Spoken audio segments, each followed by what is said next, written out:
ఓం నమో భగవతే వాసుదేవాయ. భక్త ప్రహ్లాదుడు ఒక గొప్ప విష్ణు భక్తుడు. ఇతని కథ మనకు ఒక గొప్ప నీతిని తెలియజేస్తుంది. ప్రహ్లాదుడు విష్ణువుని దర్శించాలి అని విష్ణు నామస్మరణే చేస్తూ ఉంటాడు. ఆ ప్రయత్నంలో ఎలాంటి లోభత్వము చేయడు. తన సొంత తండ్రి ఎన్నో చిత్రహింసలు పెట్టి చంపడానికి ప్రయత్నిస్తున్న అటు విష్ణు నామస్మరణని వదలడు, ఇటు తండ్రిని అవమానించడు. ఇది ఒక గొప్ప పాఠం. మనలో కూడా చాలా మందికి మనం అనుకున్నది సాధించాలి అని ఉంటుంది, కానీ కష్టాలకు భయపడో లేదా మన పేరెంట్స్ ఒప్పుకోరనో లేదా సమాజం చీప్గా చూస్తుందనో మన లక్ష్యం మీద ధ్యాస పెట్టకుండా కుంటి సాకులు వెతుకుతూ ఫెయిల్ అవుతాం. మనం అనుకున్న పనిపై ధ్యాస పెట్టి కష్టపడి మన పేరెంట్స్ని నొప్పించకుండా కూడా మన లక్ష్యాలను మనం చేరవచ్చు. ఇది ప్రహ్లాదుడు మనకి చెప్తున్న ఒక గొప్ప నీతి. మహావతార నరసింహ మన హిందూ సనాతన ధర్మంలో ఎన్నో పురాణాలు, ఇతిహాసాలు, కథలుగా చెప్పబడి ఉన్నాయి. వాటిని ఇప్పటి తరాలకి అందించాలి అన్న హొంబాలే ఫిల్మ్స్ యొక్క గొప్ప ఆశయాన్ని మనందరం కూడా అభినందించాలి. వారి యొక్క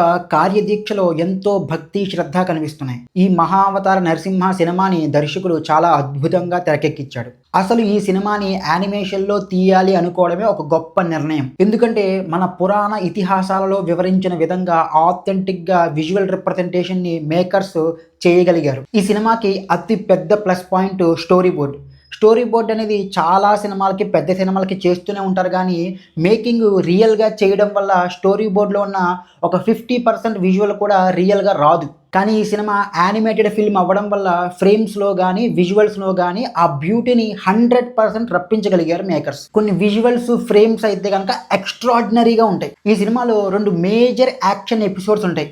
ఫస్ట్ హాఫ్లో హిరణ్యాక్షుడికి, వరాహస్వామికి, భూదేవి కోసం యుద్ధం జరిగితే క్లైమాక్స్లో హిరణ్యకశిపుడికి, లక్ష్మీ నరసింహస్వామికి, ప్రహ్లాదుడి కోసం యుద్ధం జరుగుతుంది. ఈ 2 యాక్షన్ సెట్ పీసెస్ సినిమాని వేరే స్థాయికి తీసుకెళ్ళాయి. సినిమాలో విజువల్స్ మనల్ని స్టన్ చేస్తాయి, అంత బాగున్నాయి. దీనికి తోడు బ్యాక్గ్రౌండ్ స్కోర్ కానీ, సౌండ్ డిజైన్ కానీ చాలా బాగుండడం వల్ల మనకి బెస్ట్ ఎక్స్పీరియన్స్ వస్తుంది. మనం ఖచ్చితంగా డైరెక్టర్ని మెచ్చుకునే తీరాలి. ఎంత యానిమేటెడ్ ఫిల్మ్ అయినప్పటికీ కూడా ఇన్ని ప్రపంచాలు, ఇన్ని లొకేషన్స్ని ఇంత స్పెక్టాక్యులర్గా చూపించాలి అంటే డైరెక్టర్కి చాలా మంచి విజన్ ఉండాలి. కాబట్టి డైరెక్టర్ ఈ సినిమాలో చాలా మంచి ప్రతిభను కనబరిచాడు. ఈ సినిమాలో నాకు కొన్ని చిన్న మైనస్లు కనిపించాయి. అందులో మొదటిది, ఎక్కడైతే మూమెంట్ లేనటువంటి యానిమేషన్ ఉంటుందో అవి చాలా బాగున్నాయి.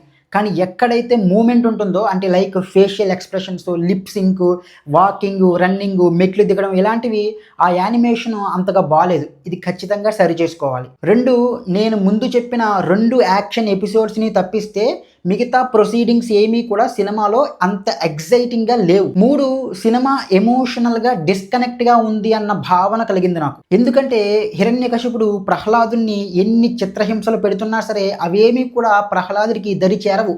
విష్ణువు కాపాడేస్తూ ఉంటాడు. దానివల్ల ప్రహ్లాదుడి మీద సింపతి ఫీలింగ్ అనేది రాదు.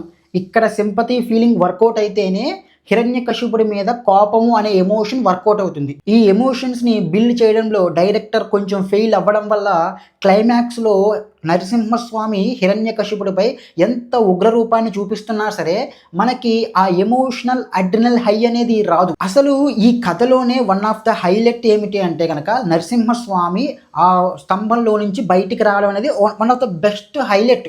కానీ ఈ సినిమాలో ఏంటంటే చాలా గొమ్ముని వచ్చేసారేమో, ఎలాంటి బిల్డప్ లేకుండా, ఎలాంటి ఎలివేషన్ లేకుండా వెంటనే వచ్చేసారేమో అన్న భావన కలిగింది. అది కొంచెం ఆ ఎలివేషన్ ఇచ్చి ఉండాల్సింది. లక్ష్మీ నరసింహస్వామికి, హిరణ్యకశిపుడికి ఏమాత్రం పోటీ కాదు.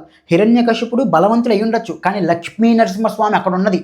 ఆయన ఉగ్రరూపం చూపించాడంటే ఎవరైనా సరే ఆయన ముందు సరి సమానం కాదు. కానీ ఈ సినిమాలో డైరెక్టర్ ఎలా పెట్టాడంటే ఫస్ట్లో లక్ష్మీ నరసింహస్వామి, హిరణ్యకశిపుడు ఇద్దరూ కూడా పోటాపోటీగా కొట్టుకుంటున్నట్టు పెట్టాడు.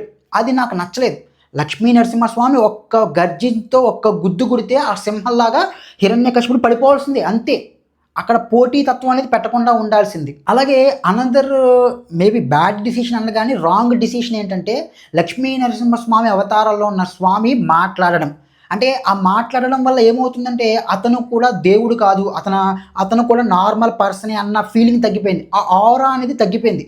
ఆ ఆరా అనేది అలా గర్జిస్తూ ఉంటే, ఇప్పుడు లక్ష్మీ నరసింహస్వామి అవతారంలో ఉన్నప్పుడు ఆయన గర్జిస్తుంటే మనకి గూస్ బంప్స్ వస్తాయి.